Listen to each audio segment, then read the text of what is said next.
The Expanse takes place a few hundred years in the future. It's about man's first steps in colonizing the solar system. Earth, Mars, Belt, we are all interconnected, whether we like it or not. Earth is the fountainhead from which human life flows. Earth must come first. Earth is a bit of a grim spot. It's got 30 billion people on it. The ice caps have melted. It's still a force to be reckoned with. It can't be ignored, but it's an empire in decline. There are enemies of the Earth who are after the resources. They took Earth citizens hostage. The Secretary General has to make a strong response. If you want a war with Mars, this will get you one.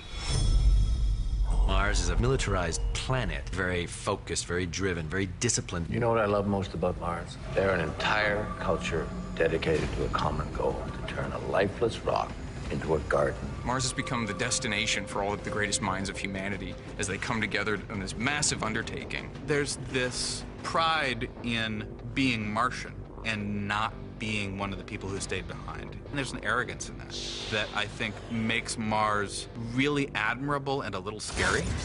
The planetoid series in the asteroid belt has a huge sheath of ice around it, so the belt has a lot of water in it. Early on, Mars stole all of that. They built their solar system on our backs, spilt the blood of 1 million of our brothers, but in their eyes, we're not even human anymore. Ceres is the main city on the asteroid belt. It's very much like a port city. There's a dock, and there are casinos and brothels, and where there's commerce, there's crime. There's also little smaller asteroids scattered around. You know, there's Eros, there's Phoebe, and they all have their own little colonies too. And they're all undergoing the same sort of question. They're all dependent on Mother Earth, but they also want their independence, want to break away, want to be their own thing. Earthers have a home. This time Belters had one too.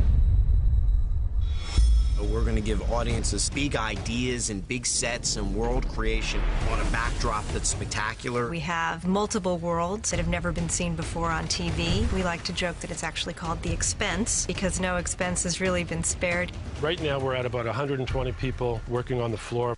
We have 3 stages totaling about 80,000 square feet. We have green screen that wraps completely around this whole studio, and that's the scale that we need in order to create things that are 3 or 4 or 5 stories high. Everything's not shiny and sleek. It's based in real science.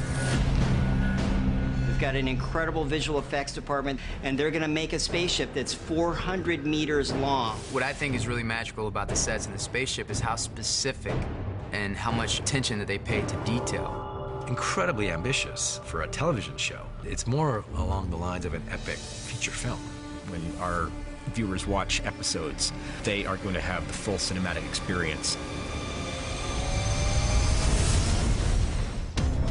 We make it all this way, so far out into the darkness. Why couldn't we have brought more light? The Expanse special 2-night premiere starts December 14th, then all new episodes every Tuesday at 10 on Sci-Fi.